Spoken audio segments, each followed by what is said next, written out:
দেশ দেশের নামকরণ করার আমি ঘোর বিরোধী। আপাতত আমি মনে করি গণপ্রজাতন্ত্রী বাংলাদেশ বলে আছে। আমি চাই শুধু বাংলাদেশ।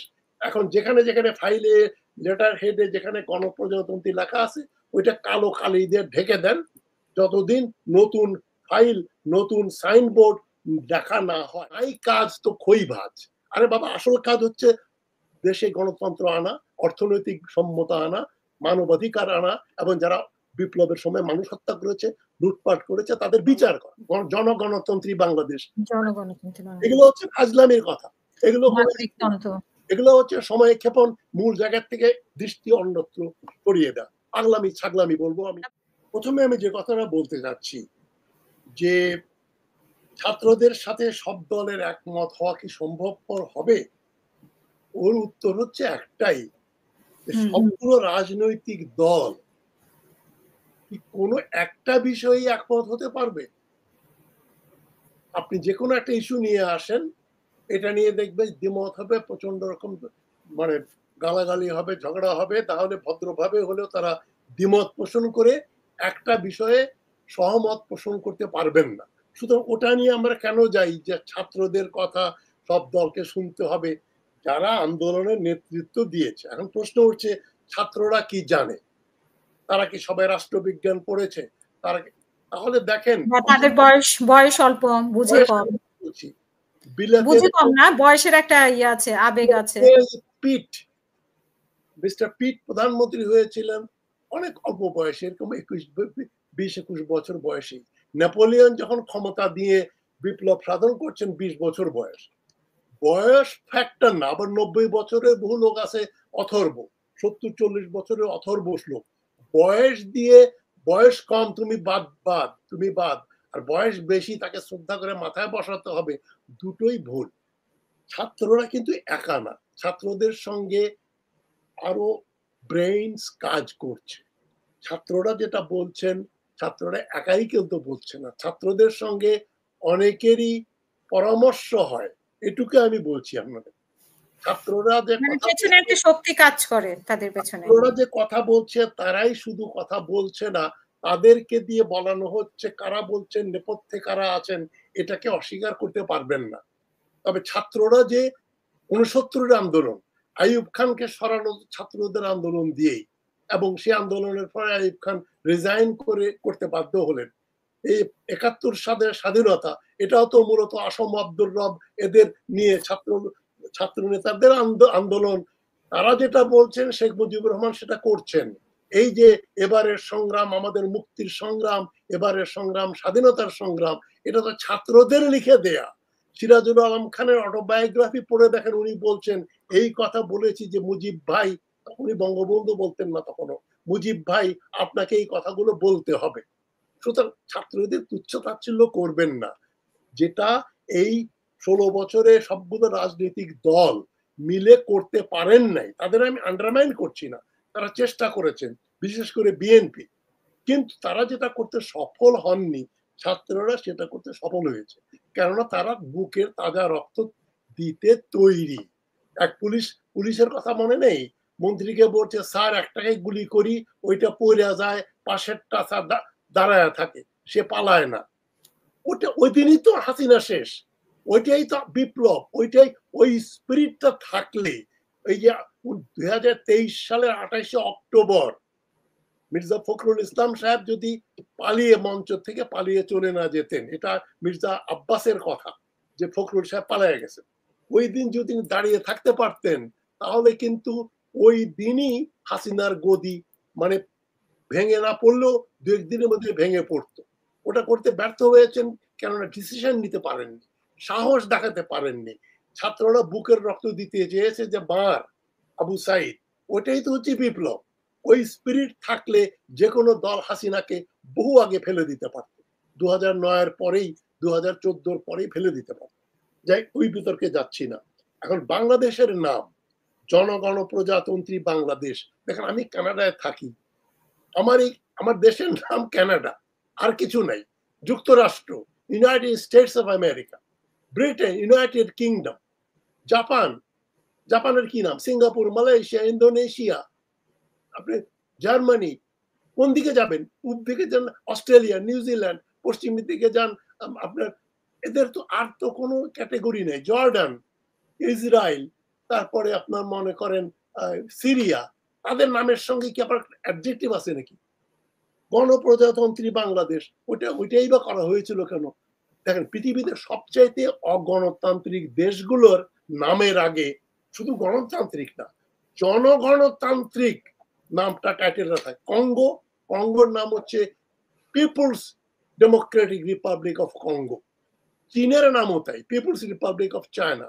নর্থ কোরিয়ার নামও তাই, পিপলস রিপাবলিক অফ চায়না। ওগুলো কি পিপলস রিপাবলিক? ওগুলো তো ডিক্টেটরশিপ। যেখানে যাদের যাদের দুর্বলতা ওটা ঢাকার জন্য তখন একেবারে বিরাট একটা টাইটেল দিয়ে তারা ওইটাকে প্রমাণ করতে চায় যে আমি কিন্তু ভালো লোক, আমি কিন্তু গণতান্ত্রিক। ইরাকের নাকি সাদ্দাম হোসেন সরকারের নামও তো ওইরকমই ছিল, ডেমোক্রেটিক তারা। তো এই সমস্ত নাম দিয়ে দেশের নামকরণ করার আমি ঘোর বিরোধী। আপাতত আমি মনে করি গণপ্রজাতন্ত্রী বাংলাদেশ বলে আছে, আমি চাই শুধু বাংলাদেশ। এখন যেখানে যেখানে ফাইলে লেটার হেডে যেখানে গণপ্রজাতন্ত্রী লেখা আছে ওইটা কালো কালি দিয়ে ঢেকে দেন, যতদিন নতুন ফাইল নতুন সাইনবোর্ড দেখা না হয়। আমি সম্পূর্ণ একমত যে হাবিবুর রহমান সাহেব যেটা বলছেন শত শত কোটি টাকা খরচ করা হবে। আমি কালকে ঠিক এর উপর একটা অনুষ্ঠান করেছি আমার ইউটিউবে, শুধু বাংলাদেশ বললে হয় না। আমি সেখানে এটাই দিয়ে শুরু করেছি যে নাই কাজ তো খই ভাজ।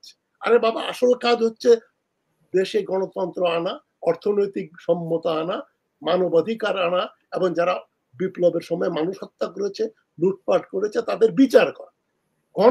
জনগণ প্রজাতন্ত্রী করতে হবে, জনগণ প্রজাতন্ত্র, জনগণতন্ত্রী বাংলাদেশ। এগুলো হচ্ছে ফাজলামির কথা। এগুলো হচ্ছে সময় ক্ষেপণ, মূল জায়গার থেকে দৃষ্টি অন্যত্র সরিয়ে দেয়। পাগলামি ছাগলামি বলবো আমি। এবং আরো 6 কমিশন তো জমাই দেয়নি, সেই 6 কমিশন তো সময় চাইলো। আমি পরে আসছি। এই বাংলাদেশের নাম পরিবর্তনের ব্যাপারে আমি ঘোর বিরোধী। যতদিন পুরোনো নাম কালি দিয়ে ঢেকে আপনি করেন, আমরা কি কেউ বলি নাকি কোথায় গেছিলেন? আমি জনগণতান্ত্রিক বাংলাদেশে গেছিলাম। আপনি কোথায় যাচ্ছেন? আমি জনগণতান্ত্রিক বাংলাদেশে যাচ্ছি। কেউ বলবে? যেটা কেউ বলবে না সেটা কেন বলেন? সময় কেমন, কাগজ নষ্ট, জায়গা নষ্ট, এগুলো ফাজলামি। 3 নম্বর পয়েন্ট আমি যেটা বলতে চাচ্ছি, আশরাফুল ইসলাম সাহেব যেটা বলেছেন, আমি ইলিয়াসকে ইনভেস্টিগেটিভ জার্নালিস্ট বলেছি, কেননা he is an investigative journalist. আমি জার্নালিস্ট না, সুতরাং আমার ওই কোয়ালিটি নাই। আমি খবরের ভিতরে পেছনের খবর নিয়ে এসে ফুল টাইম ইনভলভমেন্ট দরকার। He is trained investigative journalist. এখন ডালিম খুনি, এটা ব্যারিস্টার আশরাফুল ইসলাম বলতে পারেন, ফ্রি কান্ট্রি ফ্রিডম, কিন্তু ডালিমের ওই অনুষ্ঠান 8.5 লক্ষ লোক লাইভে দেখলো, এটা ইউটিউবের রেকর্ড। 2 মিলিয়নের বেশি, 3 মিলিয়ন লোক, প্রায় না 3 মিলিয়ন, 1 কোটি লোক, প্রায় 10 মিলিয়ন লোকের বেশি ওটা দেখেছে। তো এটা কি ডালিমের পপুলারিটির জন্যই? তো ডালিম যে কথাগুলো বলেছেন তার সঙ্গে সম্পূর্ণ আমি একমত নই। উনি জিয়াউর রহমান সম্বন্ধে যা বলেছেন যে উনি কত অফিসারকে, আর্মি অফিসার হত্যা করেছেন, জিয়াউর রহমানের বিরুদ্ধে কু হয়েছে কতগুলো, শেষ কুতে উনি মারা গেলেন। তো তাকে কি কর্নেল তাহেরের লোকজনকে কি বিচার করে হত্যা করা হয়েছে? এটা তো করা উচিত ছিল। এটা না হলে তো জিয়াউর রহমান 75 সালের নভেম্বর মাসেই শেষ হয়ে যেতেন। সুতরাং ওই ডালিমের ওই কথাগুলোর সঙ্গে একমত নই। তবে ডালিম খুনি এটা আমি বিশ্বাস করি না। 15ই আগস্টের বিপ্লবের সময় তো আমি ঢাকা বিশ্ববিদ্যালয়ের শিক্ষক, লেকচারার। আমি নিজে দেখেছি রাস্তায় লোকজন হই হই হই হই করে নাচানাচি করেছে, মিষ্টি বিতরণ করেছে, ট্যাঙ্কের উপরে ফুল ছিটিয়ে দিয়েছে। ওই বিপ্লব যে স্বতঃস্ফূর্ত বিপ্লব, মানুষ হত্যা করেছে, রাসেলকে হত্যা করেছে, 4 বছরের শিশুকে ছাদের উপর হেলিকপ্টার দিয়ে, র্যাবের হেলিকপ্টার দিয়ে গুলি করা হলো, এটা কি গণহত্যা নয়? মহিলা ছাদের উপরে আছেন, তাদেরকে হেলিকপ্টারে মানুষ মারা হচ্ছে। এই যে হত্যাকাণ্ড হাসিনা করেছে, সে হত্যাকাণ্ডের 1000 ভাগের 1 ভাগও এই 1975 সালে করা হয় নাই।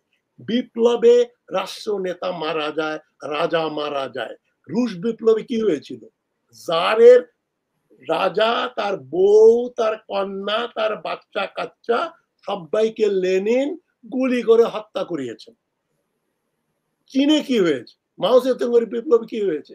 মানুষ হত্যা হয়নি, লক্ষ লক্ষ লোক মারা গেছে। এইখানে খুনি মুজিবের পরিবারের লোকজন মারা গেছে। ডালিম তো ঠিকই বলেছেন যে ওই বাড়িতে যখন আর্মি গেল ভেতর থেকে প্রথমে গুলি এসছে, কামাল জামাল গুলি করেছে, সৈন্য ৩-৪ জন সৈন্য মারা গেছে, তারা ঘরের ভেতর ঢুকেছে, নিশ্চয় তাদের মাথায় খুন, তারা তখন বাস বিচার করেনি। ফজিলতুন নেসাকে হত্যা করেছে, ওনার ছেলেকে হত্যা করেছে, 10 বছরের রাসেলকে হত্যা করেছে। এটা বিপ্লবী প্রসেস। এটাকে আপনি বলবেন যে ওই যে কোলাটারাল ড্যামেজ। বিপ্লব হলে এই ধরনের ঘটনা পৃথিবীর সর্বত্রই ঘটে। এটা নিয়ে আহাজারি করে আমরা আহারে 10 বছরের বাচ্চাকে মেরে ফেললো, তাহলে 4 বছরের বাচ্চাকে মারলো, 36 জন মহিলা মারা গেছে, না 36 জন শিশু, 24 জন না কতজন 24 জন শিশু না 36 জন শিশু মারা গেছে। তাহলে এটা তো 75 সালে একটা শিশু মারা গেছে। এটা নিয়ে তো হাজারি করে আমাদের কোনো সময় ক্ষেপণের কোনো অবকাশ নেই।